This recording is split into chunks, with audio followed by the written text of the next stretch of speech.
Shalom dan selamat pagi kepada saudara yang dikasih dalam kasih Tuhan Yesus. Kami sangat bersyukur sekali lagi pada saat pagi hari ini untuk kesekian minggunya kita masih boleh beribadah. Walaupun bukan di gereja, belum lagi, tapi pada pagi hari ini kita masih beribadah online. Dan kami dari Gereja Baptis Tawing mengucapkan selamat datang kepada saudara, selamat beribadah. Biar ibadah ini menjadi ibadah yang baik untuk saudara dan saya, untuk lebih mengenal akan siapa Tuhan itu, dan terus mau meninggikan Yesus dalam kehidupan kita. Untuk yang baru pertama kali hadir atau baru pertama kali melihat akan video ini, rancangan ini, kami ucapkan selamat datang dan shalom kepada saudara. Biar kita boleh melewati ibadah ini dengan penuh fokus hanya kepada Dia saja yang telah memberikan kita nafas kehidupan dan kesehatan. Dan sekali lagi mari kita beribadah bersama. Sediakan diri saudara, waktu ini hanya kita mau berikan hanya ke dalam tangan Tuhan saja. Mari kita tundukkan kepala dan kita berdoa. Biar saya pimpin kita dalam doa. Allah Bapa kami yang di surga, terima kasih sekali lagi karena Engkau adalah Allah yang baik, Allah yang perkasa. Dan pada pagi hari ini Tuhan, izinkan kami untuk bersama-sama dengan Engkau menikmati hadirat-Mu. Hadir di tengah-tengah keluarga kami dimanapun kami berada. Dan biar waktu ini kami pakai untuk melihat akan kemuliaan-Mu yang turun di tengah-tengah rumah kami, rumah tangga kami, kehidupan kami sebagai keluarga. Dan Tuhan pada pagi hari ini kami ingin serahkan waktu ini ke dalam tangan-Mu. Biar Engkau mau pakai, Engkau mau membuka telinga, membuka hati kami. Agar apapun yang bakal kami lakukan, biar semuanya itu kami pusatkan hanya di dalam nama-Mu saja. Dan pada pagi hari ini Tuhan, jika ada yang dalam kelemahan tubuh, hamba mau berdoa, Engkau sembuhkan, Engkau jamah kehidupan mereka. Agar mereka dapat bebas dan merasa tenang dalam keadaan yang baik. Memuji, memuliakan Engkau dan mendengar akan sabda-Mu. Inilah doa kami Tuhan. Kami serahkan waktu ini ke dalam tangan-Mu. Biar semua yang percaya katakan amin. Kita berikan kemuliaan bagi Tuhan sekali lagi. Selamat beribadah.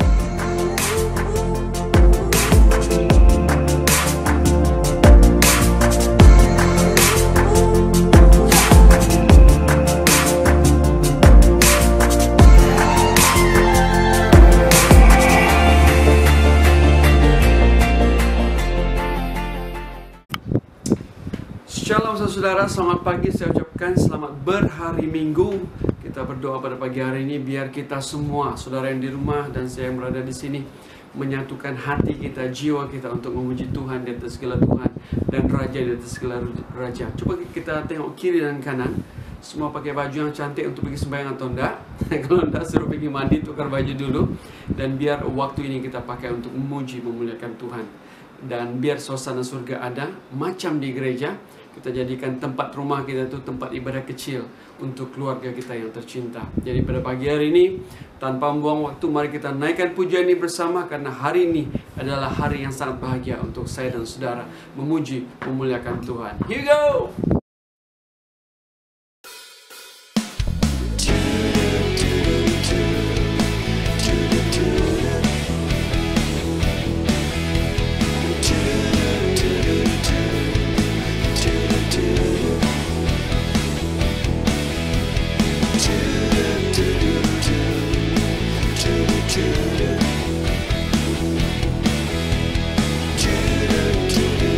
Katakan hari ini semua. Hari ini ku rasa bahagia berkumpul bersama saudara seiman.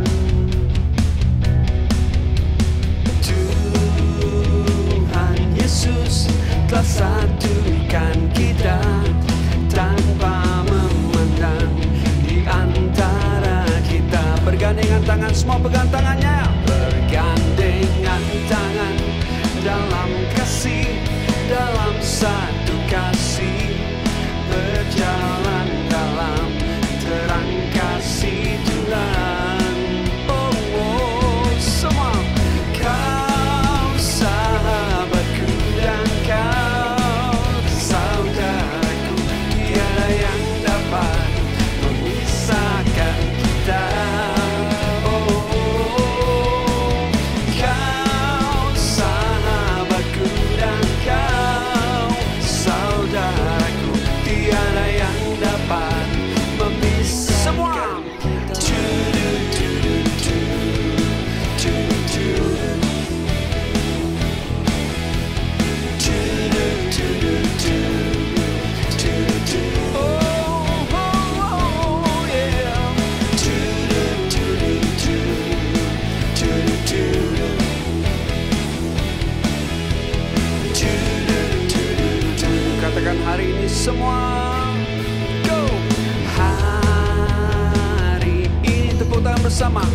bahagia berkumpul bersama saudara semua. Mari saudaraku, hey. Tuhan Yesus telah satukan kita tanpa memandang di antara kita. Bergandengan tangan semua kiri kanan, yuk. Bergandengan tangan dalam kasih, dalam satu kasih, berjalan dalam terang kasih Tuhan. Oh, semua. Kau sahabatku dan kau saudaraku, tiada yang dapat memisahkan kita. Kau sahabatku dan kau saudaraku, tiada yang dapat memisahkan kita. Semua tepuk tangan di atas yuk, biar kita puji dan sembah Raja kita semua. Hey. Katakan kau sahabatku, kau sahabatku dan kau saudaraku, tiada yang dapat memisahkan kita. Oh, oh yeah. Kau sahabatku dan kau saudaraku, tiada yang dapat memisahkan kita.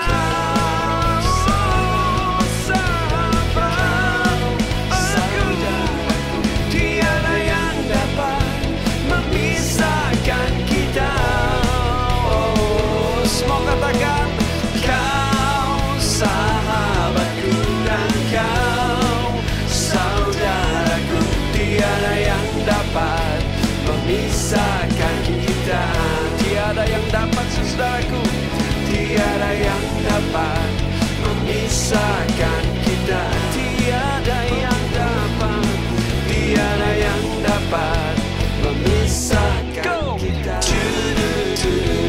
Hey.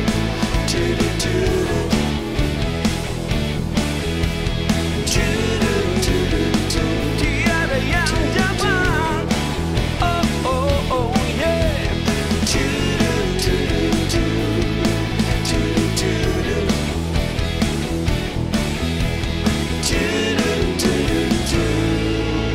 Bagi Tuhan yuk. Allah itu baik selama-lamanya, kebaikannya buat kita. Amin. Pada pagi hari ini mari kita sekali lagi menaikkan pujian ini, karena dengan Tuhan kita akan berjalan bersama-sama dengan Raja kita segala Raja, Tuhan di atas segala Tuhan. Dan percayalah saudara bahwa mari kita letakkan iman, kepercayaan kita, masa depan kita hanya di dalam tangan, karena Dia adalah Raja. Mari kita nyanyikan lagu ini bersama. Tak pernah ku ragu semua, tak pernah ku ragu akan kesetiaan-Mu. Kau pegang hidupku sepenuh jiwaku, ku yakin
bersama-sama dengan Tuhan di atas segala Tuhan dan Raja di atas segala Raja. Amin.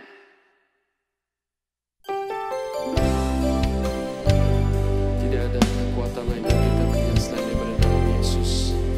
Dan di dalam Yesus saja ada kekuatan, ada penghiburan, ada damai sejahtera Allah bersama-sama dengan kita. Karena Dia adalah Allah yang ajaib. Kekuatan di hidupku ku dapat dalam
Selamat pagi dan kita bersyukur karena dapat bertemu pada hari ini untuk beribadah bersama.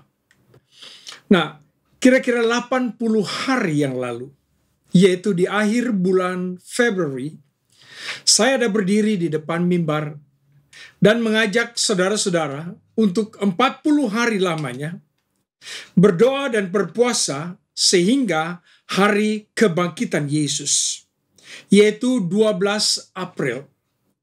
Dan dari 12 April sampai saat ini, ianya kira-kira 40 hari telah berlalu. Dan hari ini adalah hari kenaikan Yesus. Dan pada hari ini saya mau menyampaikan kepada kita akan kenaikan Yesus ke surga untuk berdiri di sebelah kanan Allah Bapa di surga. Nah,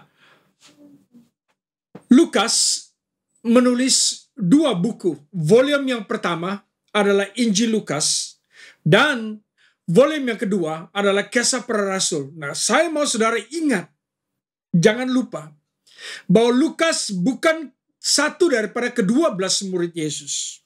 Nomor 1. 2, dia bukan orang yang berbangsa Yahudi. Bukan yang dari agama Judaisme. Jadi dia sangat-sangat berbeda daripada orang-orang lain, tetapi Tuhan memakai dia dengan luar biasa untuk menyampaikan sabdanya kepada saudara. Nah, kira-kira 80 hari ini, ya, setelah 40 hari setelah kebangkitan Kristus, saya menyampaikan khotbah tentang wanita-wanita yang pergi melihat Yesus di tanah perkuburan. Dan saya menyuruh saudara dan saya, jangan lepas kaki Yesus waktu mereka bertemu dengan dia. Kemudian saya menyampaikan firman Tuhan tentang 2 orang. Bukan daripada 12 murid Yesus yang berjalan di perjalanan ke Emmaus, keluar dari Yerusalem, pulang ke rumah mereka dengan hati yang luar biasa sedih sekali karena ditinggalkan oleh Yesus. Kemudian saya menyampaikan firman Tuhan waktu orang-orang ini setengah hangat hatinya waktu melihat Yesus bergegas kembali malam itu juga dan bertemu dengan murid-murid Yesus, menyampaikan berita kesukaan tentang kebangkitan Kristus, dan tengah mereka sibuk menyampaikan pengalaman mereka itu, Yesus muncul. Itu juga saya sampaikan kepada saudara. Kemudian saya menyampaikan kepada saudara kira-kira 2 minggu yang lalu, di mana 7 murid Yesus dipimpin oleh Petrus berkata, aku mau kembali untuk menjadi nelayan, pengail ikan. Tetapi Yesus menunggu mereka di pinggir sungai Galilea, di pinggir lautan Galilea, Tasik Galilea. Kemudian Yesus menunggu, menyediakan sarapan bagi mereka. Kemudian dia berkata kepada Petrus, 3 kali dia bertanya pertanyaan yang sama. Apakah engkau menyayangi aku, mengasihi aku, menyintai aku? Dan dia mengembalikan dia ke kedudukannya kembali sebagai pelayannya. Kemudian kita stop untuk Hari Ibu. Nah, hari ini saya mau beritahu saudara, ini yang ditulis oleh Yohanes. Dia berkata begini, Yohanes pasal 21 ayat 25. Masih banyak lagi hal-hal lain yang diperbuat oleh Yesus. Tetapi jikalau semuanya itu harus dituliskan satu persatu, maka agaknya dunia ini tidak dapat memuat semua kitab yang harus ditulis itu. 40 hari lamanya setelah dia bangkit, dia tinggal di muka bumi ini dan menampakkan dirinya kira-kira kepada 500 orang. 3,5 tahun dia melayani, sibuk sekali. Sehingga Yohanes berkata, banyak yang dia buat tidak dapat kami tulis. Tetapi kesibukan Yesus selama 40 hari, saya pikir lebih daripada 3,5 tahun dia melayani. Karena apa yang diajar dalam 3,5 tahun itu mungkin tidak masuk di otak murid-muridnya. Tapi 40 hari dia muncul, hilang, muncul, hilang, muncul, hilang. Menampakkan dirinya, dia sibuk sekali supaya dia menghamarkan firman Tuhan di kepala murid-murid ini. Dan mereka di 40 hari ini, hati mereka hangat, mata mereka terbuka untuk menerima lalu mengerti akan firman Tuhan. Nah, saya mau peringatkan saudara, selama 40 hari ini dia tidak tinggal bersama dengan ke-11 muridnya. Dia menjelajah dari satu tempat ke satu tempat, muncul dari satu daerah ke satu daerah. Kalau dia hanya muncul sekali, mungkin banyak pertanyaan timbul. Apakah benar kebangkitannya itu? Tapi dia muncul dan muncul dan muncul. Nah, kenapa 40 hari? Saya terkejut. Di dalam Alkitab ada 146 kali. Dari kitab Kejadian sampai kepada Wahyu, 146 kali disebut 40, 40, 40. Wah, rupanya bilangan nomor ini sangat penting di dalam Alkitab. Saudara ingat Nabi Nuh 40 hari 40 malam di dalam bahtera. Waktu Musa mengutus Caleb dan Joshua untuk menjelajah tanah perjanjian, mereka keluar selama 40 hari lamanya, baru mereka kembali. 40 tahun orang Israel tinggal di dalam padang belantara, menunggu kapan untuk masuk ke tanah perjanjian. Nabi Musa 40 hari, 40 malam berdoa bergumul dengan Tuhan di Gunung Sinai untuk mendapatkan 10 hukum. Mungkin ini tidak pernah terlintas di kepala saudara. Saya juga baru mengetahuinya. Yaitu Goliat. 40 hari dia keluar. 40 hari lamanya dia mengecil-ngecilkan, merusakkan hati dan perasaan dan emosi orang-orang Israel sehingga Daud berdiri di depannya, membunuh dia, lalu memancung kepalanya. 40 hari lamanya. Saudara ingat waktu Allah mengutus Nabi Yunus, aku beri mereka 40 hari lamanya untuk bertobat setelah mendengar firman Tuhan daripada Nabi Yunus. Yesus dicoba setelah pembaptisannya 40 hari di padang belantara. Nah, sekarang ini Yesus tinggal di muka bumi ini setelah kebangkitannya, mengajar muridnya selama 40 hari. Dan waktu itu lebih genting, lebih penting. Dan dia dapat memasukkan semua firman Tuhan yang diajar 3,5 tahun dalam masa 40 hari. Mereka mengerti. Dan hati mereka hangat. Dan hidup mereka terubah. Lukas menulis akan kenaikan Yesus. Dia berkata dia akan berpindah pangkalannya. Pertama, pangkalannya adalah di planet dunia saudara dan dunia saya. Tetapi dia berkata, aku akan naik dan aku akan berpangkalan di sebelah kanan Bapakku di surga. Dan itu terbukti ternyata waktu Stefanus dilempar dengan batu, dibunuh oleh mereka yang menganiaya dia. Di dalam Kisah Rasul pasal yang ke-7 ayat 54, 55 dan 56. Dia dipenuhi dengan Roh Kudus dan dia berkata, aku melihat Yesus di sebelah kanan Allah Bapa di sorga. Nah, ini menekankan, memastikan dan meyakinkan iman para murid pada saat itu. Nah, apa juga yang Yesus mau sampaikan selama 40 hari itu, satu saja yang dia sampaikan kepada saudara dan saya, yaitu di dalam Matius 28 ayat yang ke-18 hingga 20, dia berkata begini, "Kepadaku telah diberikan segala kuasa di sorga dan di bumi. Karena itu pergilah, jadikanlah semua bangsa muridku, dan baptislah mereka dalam nama Bapa dan Anak dan Roh Kudus. Dan ajarlah mereka melakukan segala sesuatu yang telah kuperintahkan kepadamu.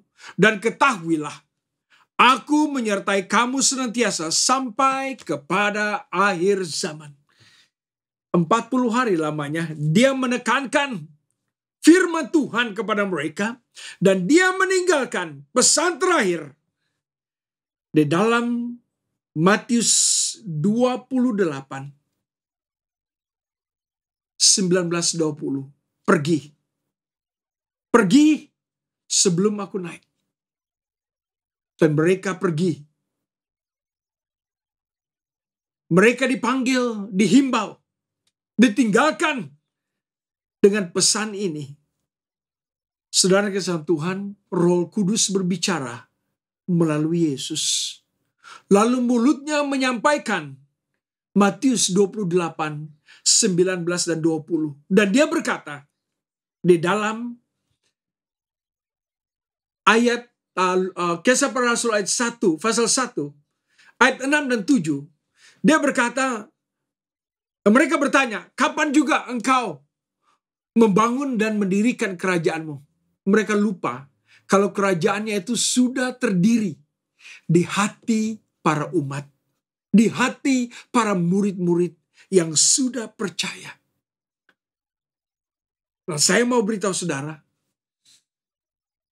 firman, janji, dan perintah yang dia berikan ini hanya boleh dilakukan, datangnya dari Roh Kudus, dan hanya boleh dilakukan oleh kuasa daripada Roh Kudus.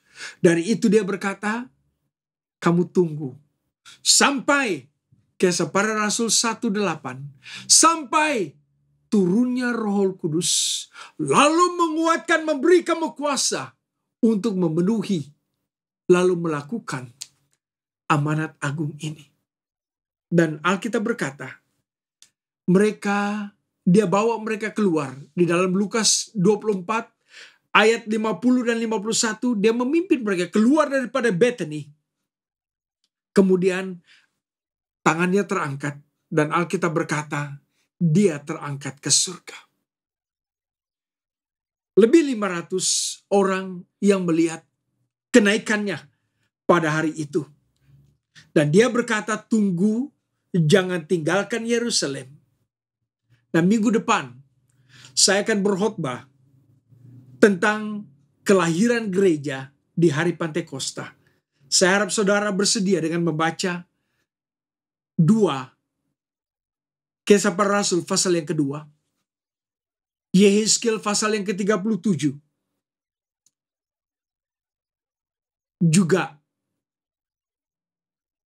Zakaria pasal 14 ayat yang keempat. Nah, saudara yang kasih Tuhan, waktu mereka melihat Yesus naik, di dalam ayat 52 pasal 24, Lukas berkata, sedih sekali para murid-murid yang ditinggalkan itu. Tetapi mereka berlutut menyembah dia. Dan waktu mereka berdiri, kesedihan mereka berubah menjadi sukacita. Karena Alkitab berkata dalam ayat 10 dan ayat 11, tiba-tiba mereka melihat bukan satu, tetapi 2 malaikat berdiri dan berkata kepada mereka, dia yang terangkat dengan tubuh yang mulia ini akan turun dengan tubuh yang sama di tempat yang sama yang kamu berdiri pada saat ini. Dan saya mau membacakan Zakaria 14 ayat 4 berkata begini, pada waktu itu kakinya akan berjejak di Bukit Zaitun yang terletak di depan Yerusalem di sebelah timur. Bukit Zaitun itu akan terbelah dua dari timur ke barat, sehingga terjadi suatu lembah yang sangat besar. Setengah dari bukit itu akan bergeser ke utara, dan setengah lagi ke selatan. Sebagaimana dia naik dari tempat yang sama, dia akan turun juga ke tempat yang sama.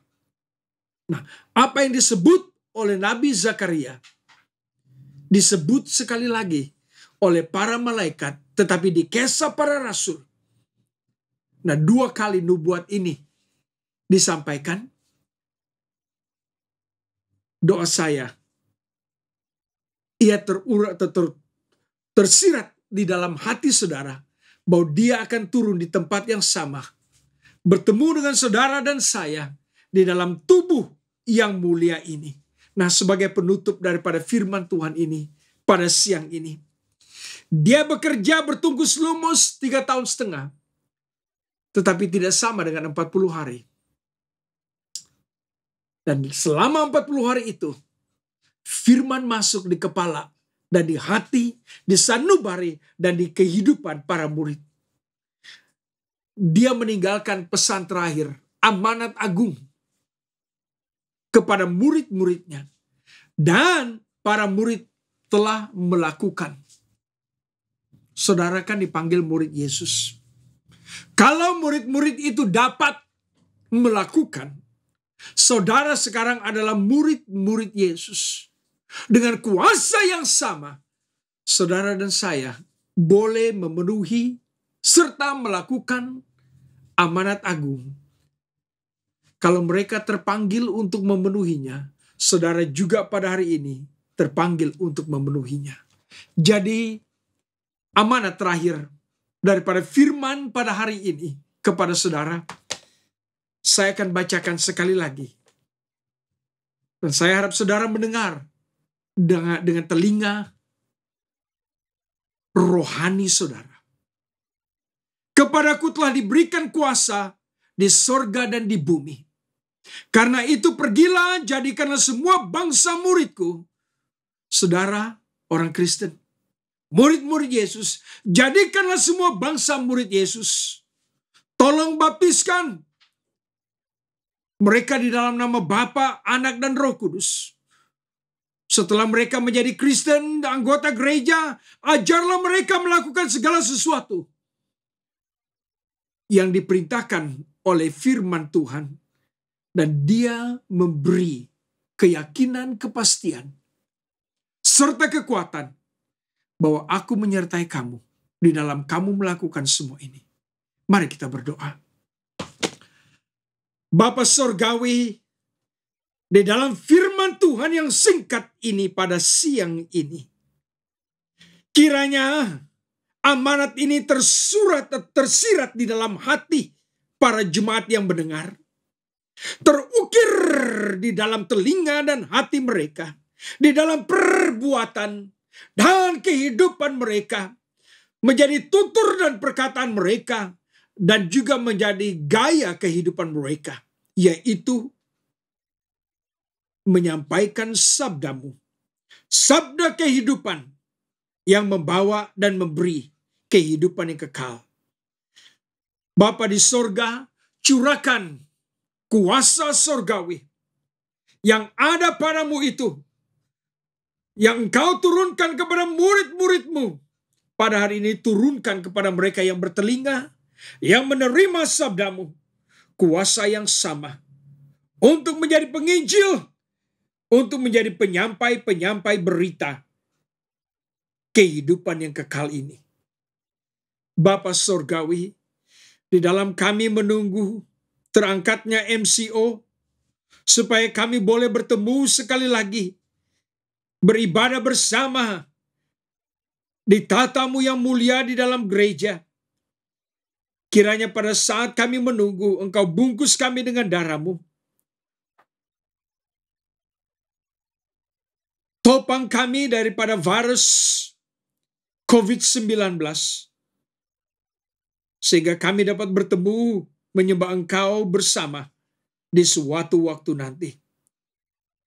Tetapi pada saat ini, Engkau buka, luangkan kesempatan-kesempatan untuk sabdamu ditabur, sabda dan amanat-Mu disampaikan. Kiranya kasih dari Allah Bapa, Allah Anak, dan Allah Roh terus menyertai. Dalam nama Yesus kami berdoa. Amin. Shalom dan terima kasih karena sudah bergabung bersama-sama dengan kami dalam ibadah pada hari ini. Kami berdoa kiranya semua kita yang menikmati akan ibadah ini dari pertama hingga saat ini diberkati dengan luar biasa. Jadi pada pagi hari ini untuk saudara yang mau memberikan persembahan dan perpuluhan, kami mendorong saudara untuk memberinya secara online seperti yang telah tertera di layar TV sebentar tadi dari awal, atau saudara boleh menghubungi pejabat gereja atau menghubungi gembala atau pendeta kami, dan kiranya persembahan dan perpuluhan saudara itu akan membantu menyebarluaskan lagi akan kerajaan Tuhan di daerah kita, di tempat kita berada ini. Dan untuk saudara yang berada jauh daripada Malaysia atau di luar negara atau di luar negeri, mari kita sama-sama menaikkan doa, karena kita tahu bahwa keadaan sekarang yaitu COVID-19 masih lagi melanda dunia. Jadi mari kita sentiasa berdoa kiranya Tuhan memberkati kita, Tuhan menjaga kita, menjauhkan kita daripada segala sakit penyakit ini. Dan sekali lagi bagi pihak Gereja Baptis Tawau, kami ingin mengucapkan ribuan terima kasih atas kesudian saudara untuk bersama-sama kami di dalam ibadah ini. Kiranya Tuhan memberkati. Selamat siang dan sampai jumpa lagi minggu hadapan. Amin.